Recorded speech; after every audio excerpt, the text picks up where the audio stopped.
ನಮಸ್ಕಾರ ರಿವ್ಯೂ ಚಾನಲ್ಗೆ ಸ್ವಾಗತ. ನಾನು ಸೌಖ್ಯ ಗಾಂವ್ಕರ್. BSYಗೆ ವಿಜಯೇಂದ್ರಗೆ ಮತ್ತೊಂದು ದೊಡ್ಡ ಗಿಫ್ಟ್ ಕೊಟ್ಟ ಬಿಜೆಪಿ ಹೈಕಮಾಂಡ್. ರಾಜ್ಯ ಬಿಜೆಪಿಯಲ್ಲಿ ಮಹತ್ವದ ಬೆಳವಣಿಗೆ ಮಾಹಿತಿ ಮುಂದೆ ಇಡ್ತಾ ಇದೀವಿ. ಮಿಸ್ ಮಾಡಿದ್ರೆ ನಮ್ಮ ಚಾನಲ್ನ ಸಬ್ಸ್ಕ್ರೈಬ್ ಮಾಡಿ, ನಿಮ್ಮ ಅಭಿಪ್ರಾಯ ಕಮೆಂಟ್ ಮಾಡಿ ತಿಳಿಸಿ. ವೀಕ್ಷಕರೇ, ಲೋಕಸಭಾ ಚುನಾವಣೆಯ ಫಲಿತಾಂಶದ ಬಳಿಕ ಗಮನಿಸ್ತಾ ಇದೀವಿ ನಾವು ಬೆಳವಣಿಗೆಗಳನ್ನು. BSY ವಿರೋಧಿ ಬಣ ಮತ್ತೆ ಎದ್ದು ನಿಂತು ಸೆಡ್ಡು ಹೊಡೆಯುವ ಪ್ರಯತ್ನ ಮಾಡ್ತಾ ಇರೋದು. ಯತ್ನಾಳ್ ಸಾಧ್ಯವಾದಾಗೆಲ್ಲ ರಿಪೋರ್ಟ್ಗಳನ್ನು ಕೊಡ್ತಿದ್ದಾರೆ ಹಾಗೂ ಸರ್ಕಾರದ ವಿರುದ್ಧ ಅಸಲಿಗೆ ತಾನು ಸಮರ್ಥವಾಗಿ ನಿಭಾಯಿಸಬಲ್ಲೆ ಹಗರಣಗಳನ್ನ ಹೊರಗೆಳೆಯೋದಕ್ಕೆ ನಾನೇ ಸರಿಯಾದಂತಹ ನಾಯಕ ಅನ್ನೋದನ್ನ ಬಿಂಬಿಸುವಂತಹ ಮನವರಿಕೆ ಮಾಡಿಕೊಡುವಂತಹ ಎಲ್ಲ ಪ್ರಯತ್ನಗಳನ್ನು ಮಾಡ್ತಿದ್ದಾರೆ. CT ರವಿ ಸೇರಿದಂತೆ ಸಂತೋಷ್ ಬಣದ ನಾಯಕರು ಹೆಚ್ಚು ಆಕ್ಟಿವ್ ಆಗಿದ್ದು ಕಂಡು ಬಂತು. ಈ ಫಲಿತಾಂಶ BSY ಟೀಮ್ನಿಂದ ಬಂದಿರೋದಲ್ಲ. ಕುಮಾರಸ್ವಾಮಿ JDSನ ಜೊತೆಗಿನ ಮೈತ್ರಿಯೇ ಹೊರತು ನಮಗಿನ್ನೂ BJP ಸ್ವಂತ ಬಲದ ಮೇಲೆ ಸಾಧನೆ ಮಾಡೋದಕ್ಕೆ ಇನ್ನೂ ಒಳ್ಳೆ ಅವಕಾಶ ಇತ್ತು, ಅದೆಲ್ಲ ಮಿಸ್ ಆಗಿದೆ. ಇವರುಗಳ ಕಾರಣದಿಂದಾನೆ ಅಂತಾನೆ ರಿಪೋರ್ಟ್ಗಳ ಮೇಲೆ ರಿಪೋರ್ಟ್ ಕೊಟ್ಟಿದ್ದು ಎಲ್ಲ ಆಗಿದೆ. ಇದರ ಬಳಿಕವೂ BSY ವಿಜಯೇಂದ್ರ ಕ್ಯಾಂಪ್ಗೆ ದೊಡ್ಡದೊಂದು ಗಿಫ್ಟ್ ಕೊಡುವ ಮೂಲಕ ವಿಜಯೇಂದ್ರ ಕೈ ಬಿಡೋದಿಲ್ಲ ಅನ್ನುವ ಕ್ಲಿಯರ್ ಮೆಸೇಜ್ ಕೊಟ್ಟಿದೆ ಹೈಕಮಾಂಡ್. ಏನದು ಹಾಗಾದ್ರೆ? ಸದ್ಯ ಈಗ BJPಯಲ್ಲಿ ಮಹತ್ವ ಪಡ್ಕೊಂಡಿದ್ದು, ಎಲ್ಲರ ಗಮನ ಸೆಳೀತಾ ಇದ್ದಿದ್ದು, ಕಾಂಗ್ರೆಸ್ ಟೀಕೆಗೂ ಕಾರಣ ಆಗಿತ್ತು. ಅದು ಪರಿಷತ್ ಪ್ರತಿಪಕ್ಷ ನಾಯಕ ಯಾರಾಗಲಿದ್ದಾರೆ ಅನ್ನೋ ಪ್ರಶ್ನೆ. ವಿಧಾನಸಭೆಯಲ್ಲೂ ಹಿಂಗೆ ಆಯ್ತಲ್ವ, ತುಂಬಾ ದಿನ ಆಗೋಯ್ತು. ಪ್ರತಿಪಕ್ಷ ನಾಯಕ ಇಲ್ಲದೇನೇ ಸೆಷನ್ಗಳು ನಡೆದ್ವು. ಆಮೇಲೆ ಅಶೋಕ್ ಅವ್ರನ್ನ ನೇಮಕ ಮಾಡಲಾಯಿತು, ರಾಜ್ಯಾಧ್ಯಕ್ಷರಾಗಿ ವಿಜಯೇಂದ್ರಗೆ ಪಟ್ಟ ಕಟ್ಟಲಾಯಿತು. ಆದರೆ MLC CT ರವಿ ಅವರು MLC ಆದ ಬಳಿಕ ಪರಿಷತ್ ಪ್ರತಿಪಕ್ಷ ನಾಯಕ ಅವರೇ ಆಗ್ತಾರೆ ಅನ್ನೋ ಮಟ್ಟಿಗೆ ಸದ್ದಾಯ್ತಲ್ವಾ. ಯಾಕಂದ್ರೆ ಕೋಟಾ ಶ್ರೀನಿವಾಸ್ ಪೂಜಾರಿ ಅವರು ಸಂಸದರಾದ ಮೇಲೆ ಖಾಲಿ ಆದಂತಹ ಜಾಗಕ್ಕೆ ಯಾರು ಬರ್ತಾರೆ? ಸುಮಾರು ಹೆಸರುಗಳು ಕೇಳಿ ಬಂದವು. CT ರವಿ ಅವರ ಮತ್ತು ಸಂತೋಷ್ ಬಣದ ಶತ ಪ್ರಯತ್ನದ ಬಳಿಕವೂ ಪ್ರತಿಪಕ್ಷ ನಾಯಕನ ಸ್ಥಾನ ಮೇಲ್ಮನೆಯಲ್ಲಿ. ಪರಿಷತ್ನಲ್ಲೂ BSY ಹೇಳಿದವರಿಗೇನೆ, ವಿಜಯೇಂದ್ರ ಕೊಟ್ಟ ಹೆಸರಿಗೇನೆ ಅಂತಿಮ ಆಗಿದೆ ಅನ್ನೋದು ಕುತೂಹಲಕಾರಿ ವಿಚಾರ. ಛಲವಾದಿ ನಾರಾಯಣಸ್ವಾಮಿ ಅವ್ರಿಗೀಗ ಪ್ರತಿಪಕ್ಷ ನಾಯಕನಾಗಿ ಆಯ್ಕೆ ಮಾಡಿ ಮುದ್ರೆ ಒತ್ತಿದೆ ಹೈಕಮಾಂಡ್. ಅದನ್ನು ಅಧಿಕೃತವಾಗಿ ವಿಜಯೇಂದ್ರನೇ ಘೋಷಣೆ ಮಾಡಿದ್ದಾರೆ.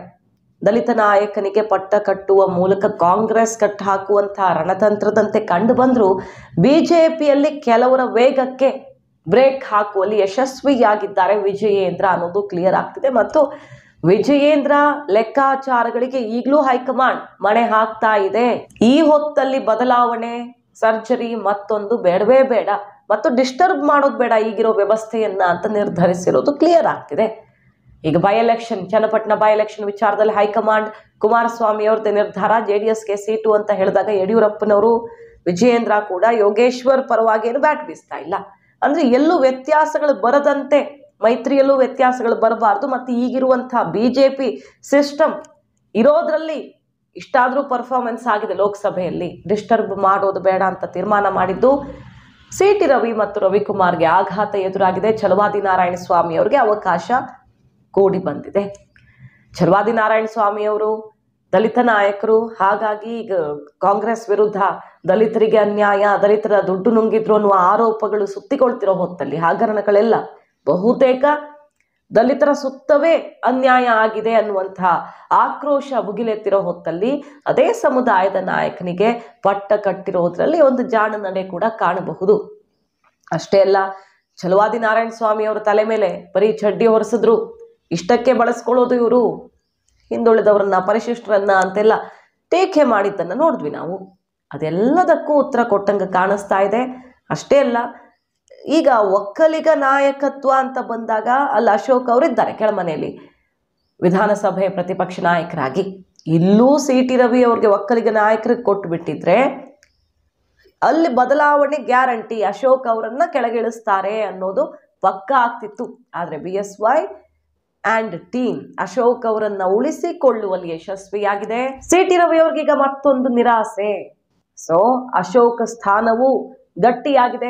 ಇತ್ತೀಚಿನ ದಿನಗಳಲ್ಲಿ ನೋಡ್ತಾ ಇದ್ದೀವಿ, ಹೈಕಮಾಂಡ್ಗೆ ಬೇಸರ, ಸರಿಯಾಗಿ ಧ್ವನಿ ಎತ್ತುತ್ತಾ ಇಲ್ಲ, ಪ್ರತಿಪಕ್ಷ ನಾಯಕರು, ರಾಜ್ಯಾಧ್ಯಕ್ಷರು ಸರ್ಕಾರ ಕಟ್ಟು ಹಾಕುವಲ್ಲಿ ವಿಫಲರಾಗಿದ್ದಾರಾ ಅನ್ನೋ ರೀತಿಯಲ್ಲಿ ಟೀಕೆ ಟಿಪ್ಪಣಿಗಳು ರಾಜ್ಯ BJPಯಲ್ಲಿ ಎದ್ದಿದ್ವು. ಆದರೆ ಈ ಸೆಷನ್ನಲ್ಲಿ ಅದಕ್ಕೆಲ್ಲ ವಿರುದ್ಧವಾಗಿ ಅಬ್ಬರಿಸ್ತಾ ಇದ್ದಾರೆ. ಟೇಕ್ ಆಫ್ ಆಗಿದೆ ರಾಜ್ಯ ಬಿಜೆಪಿ ಅಂತ ಮನವರಿಕೆ ಆಗ್ತಿದೆ ಹೈಕಮಾಂಡ್ಗೆ.